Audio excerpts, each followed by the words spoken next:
upskilled and reskilled 54 lakh youth, and established 3,000 new ITIs. A large number of institutions of higher learning, namely 7 IITs, 16 triple ITs, 7 IIMs, 15 AIMS, and 390 universities have been set up.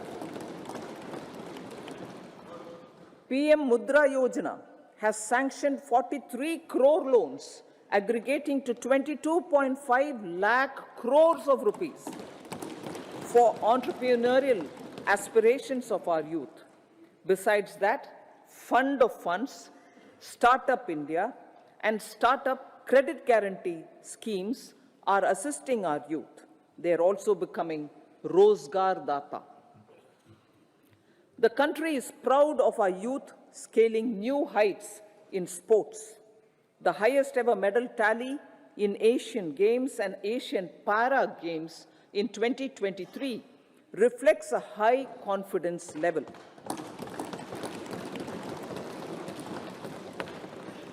Chess prodigy and our #1 ranked player Pragyananda put up a stiff fight against the reigning world champion Magnus Carlsen in 2023. Today, India has over 80 chess grandmasters compared to little over 20 in 2010. Momentum for Nari Shakti. The empowerment of women through entrepreneurship, ease of living, and dignity for them has gained momentum in these 10 years. 30 crore Mudra Yojana loans have been given to women entrepreneurs. Female enrollment in higher education has gone up by 28% in 10 years. In STEM courses, girls and women constitute 43% of enrollment, one of the highest in the world. All these measures are getting reflected in the increasing participation of women in workforce. Making triple talaq illegal, reservation of 1/3 seats for women in the Lok Sabha and state assemblies, and giving over 70% houses under PM Awas Yojana in rural areas to women, and giving over 70% houses under PM Awas Yojana in rural areas to women as sole or joint owners have enhanced their dignity. Exemplary track record of governance, development, and performance. Besides delivering on high growth in terms of gross domestic product, the government is equally focused on a more comprehensive GDP, that is, governance, development, and performance. Our government has provided transparent, accountable, people-centric, and prompt trust-based administration with citizen first and minimum government, maximum governance approach. The impact of all-round development is discernible in all sectors. There is macroeconomic stability, including in the external sector. Investments are robust. The economy is doing well. People are living better and earning better, with even greater aspirations for future. Average real income of the people has increased by 50%. Inflation is moderate. People are getting empowered, equipped, and enabled to pursue their aspirations. There is effective and timely delivery of programs and of large projects. Economic management. The multi-pronged economic management over the past 10 years has complemented people-centric, inclusive development. Following are some of the major elements. 1. All forms of infrastructure, physical, digital, or social, are being built in record time. Number two, all parts of the country are becoming active participants in economic growth. Number three, digital public infrastructure, a new factor of production as if in the 21st century, is instrumental in formalization of the economy. Number four, goods and services tax has enabled one nation, one market, one tax. Tax reforms have led to deepening and widening of tax base. Number five, strengthening of the financial sector has helped in making savings, credit, and investments more efficient. Number six, GIFT, IFSC, and the Unified Regulatory Authority, IFSCA, are creating a robust gateway for global capital and financial services for the economy. Number seven, proactive inflation management has helped keep inflation within the policy band. Now, the global context, Honorable Speaker, sir. Geopolitically, global affairs are becoming more complex and challenging with wars and conflicts.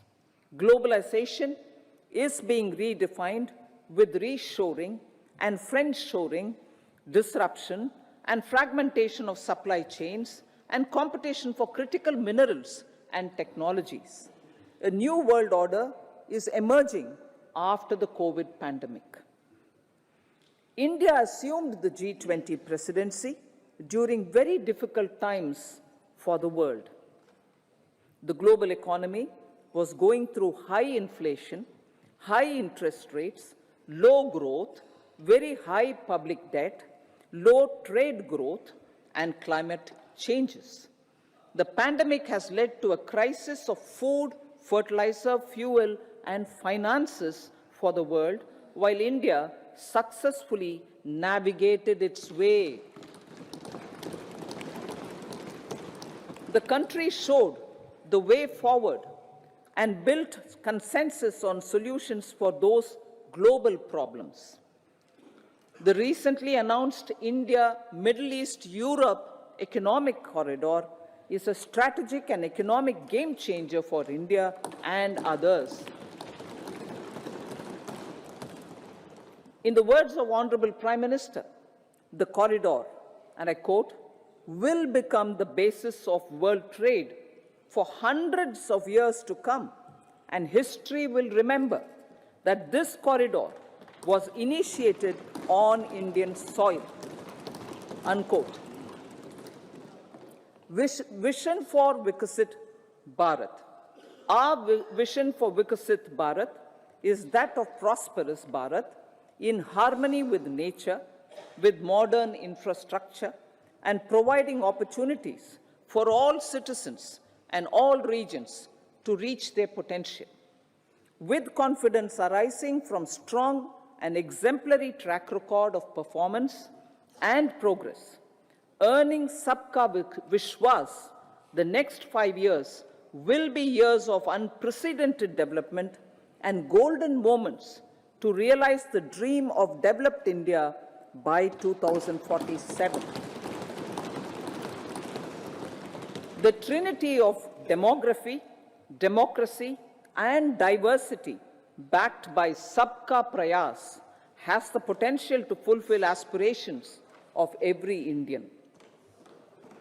As Honorable Prime Minister in his Independence Day address to the nation mentioned, I quote, there is no dearth of opportunities, as many opportunities as we want. The country is capable of creating more opportunities. Sky is the limit, unquote. Strategy for Amrit Kal.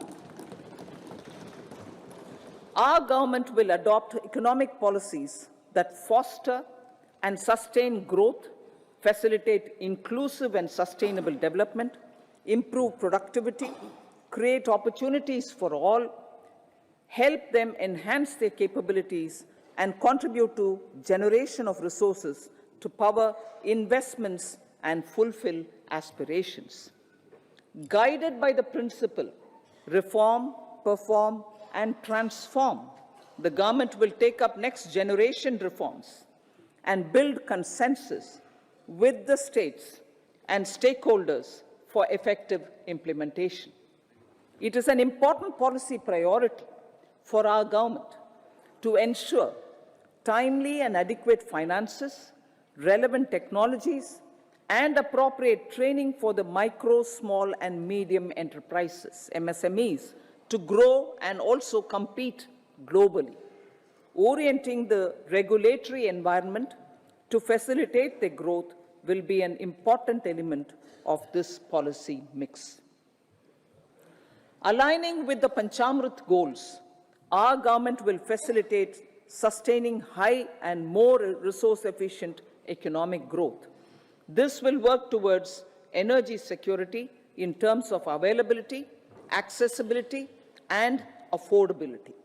For meeting the investment needs, our government will prepare the financial sector in terms of size, capacity, skills, and regulatory framework. Aspirational Districts Program. Our government stands ready to assist the states in faster development of aspirational districts and blocks, including generation of ample economic opportunities. Development of the East. Our government will pay utmost attention to make the eastern region and its people a powerful driver of India's growth. PM Awas Yojana Grameen.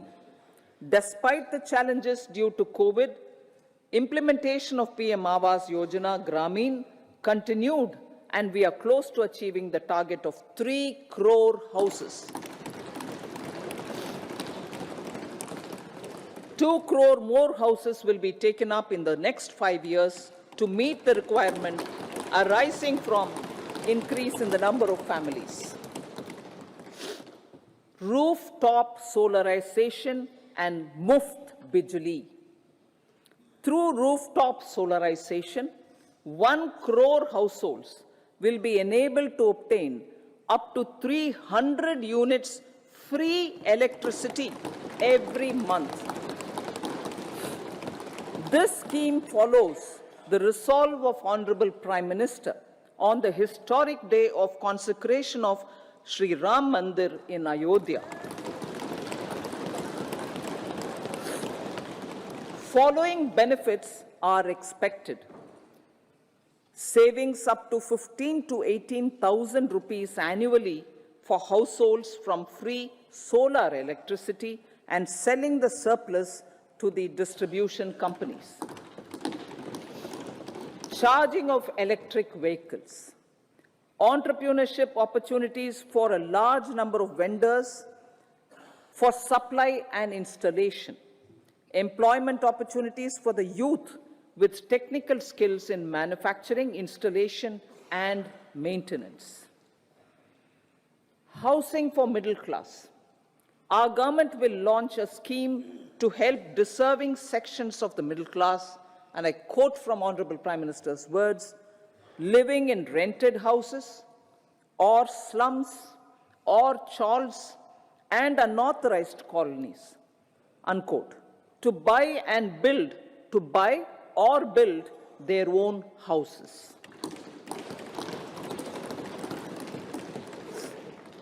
Medical colleges. Several youth are ambitious to get qualified as doctors. They aim to serve our people through improved healthcare services. Our government plans to set up more medical colleges by utilizing the existing hospital infrastructure under various departments. A committee for this purpose will be set up to examine the issues and make relevant recommendations.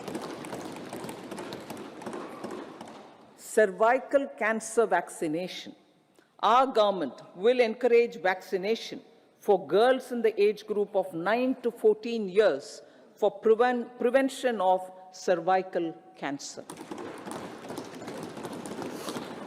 Maternal and child health care. Various schemes for maternal and child care will be brought under one comprehensive program for synergy in implementation. Upgradation of Anganwadi centers under Saksham Anganwadi, and Poshan 2.0 will be expedited for improved nutrition delivery, early childhood care and development.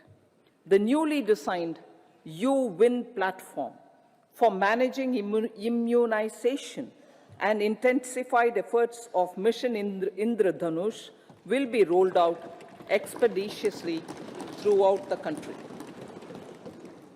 Ayushman Bharat. Healthcare cover under Ayushman Bharat scheme will be extended to all ASHA workers, to all Anganwadi workers and helpers.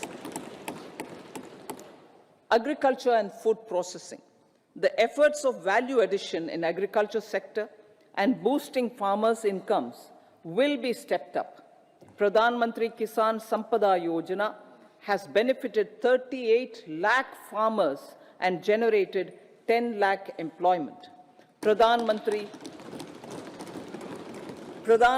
Formalization of Micro Food Processing Enterprises Yojana has assisted 2.4 lakh SHGs and 60,000 individuals with credit linkages. Other schemes are complementing the efforts for reducing post-harvest losses and improving productivity and incomes.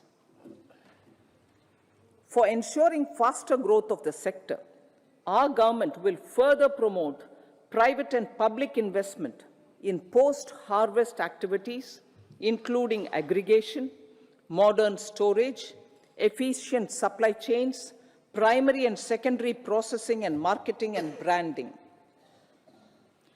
Nano DAP.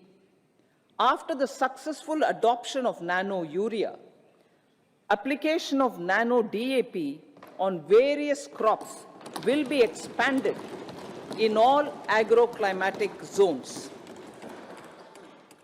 Atmanirbhar Oilseeds Abhiyan.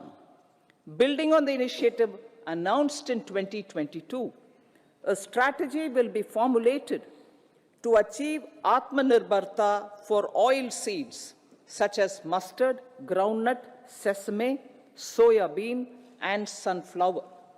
This will cover research for high-yielding varieties, widespread adoption of modern farming techniques, market linkages, procurement, value addition, and crop insurance.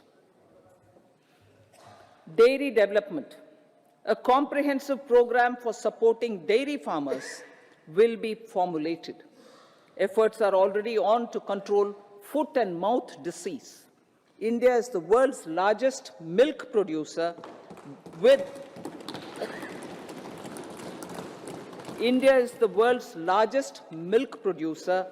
but with low productivity of milch animals. The program will be built on the success of existing schemes such as Rashtriya Gokul Mission, National Livestock Mission, and infrastructure development funds for dairy processing and animal husbandry. Matsya Sampada. It was our government which set up a separate department for fisheries, realizing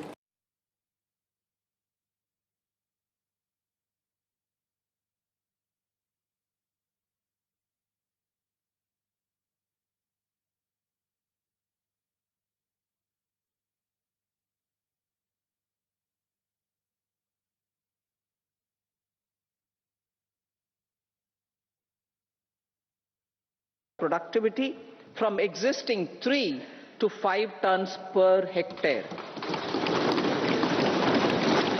2. Double exports to 1 lakh crore rupees, and 3.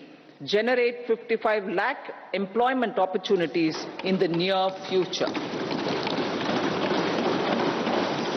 5 integrated aqua parks will also be set up. Lakpati Didi.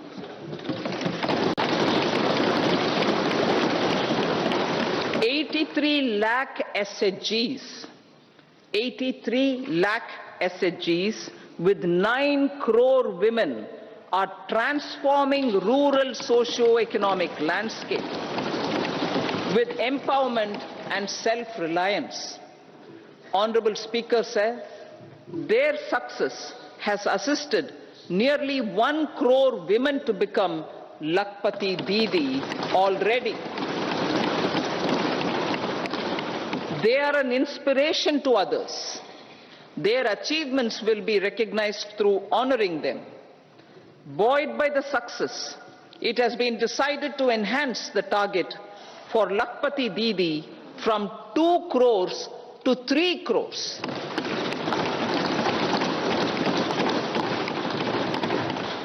Technological changes, new age technologies and data are changing the lives of people and businesses. They are also enabling new economic opportunities and facilitating provision of high-quality services at affordable prices for all, including those at the bottom of the pyramid. Opportunities for India at the global level are expanding. India is showing solutions through innovation and entrepreneurship of its people. Research and innovation for catalyzing growth, employment and development. Prime Minister Shastri, Prime Minister Lal Bahadur Shastri gave the slogan of Jai Jawan, Jai Kisan. Prime Minister Vajpayee, Atal Bihari Vajpayee ji, made that Jai Jawan, Jai Kisan, Jai Vigyan. Prime Minister Modi has furthered that to Jai Jawan, Jai Kisan, Jai Vigyan and Jai Anusandhan, as innovation is the foundation of development. For our tech-savvy youth, this will be a golden era. A corpus of 1 lakh crore rupees will be established with 50-year interest-free loan provided. The corpus will provide long-term financing or refinancing with long tenors and low and or nil. I repeat that sentence. The corpus will provide long-term financing or refinancing with long tenors and low or nil interest rates. This will encourage the private sector to scale up research and innovation significantly in sunrise domains. We need to have programs that combine the powers of our youth and technology. A new scheme will be launched for strengthening deep tech technologies for defense purposes and expediting Atmanirbharta. Infrastructure development. Building on the massive tripling of the capital expenditure outlay in the past 4 years, resulting in huge multiplier impact on economic growth and employment creation, the outlay for the next year is being increased by 11.1% to 11,111 crore rupees. This would be 3.4% of our GDP. Railways. 3 major economic railway corridor programs will be implemented. These are energy, mineral and cement corridor. Number 2, port connectivity corridors. And number 3, high traffic density corridors. The projects have been identified under the PM Gati Shakti for enabling multimodal connectivity. They will improve logistics efficiency and reduce cost. The resultant decongestion of the high traffic corridors will also help in improving operations of passenger trains, resulting in safety and higher travel speed for passengers.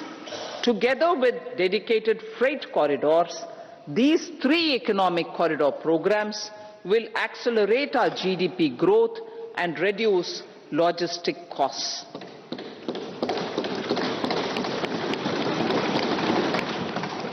"40,000 normal rail bogies will be converted to Vande Bharat standards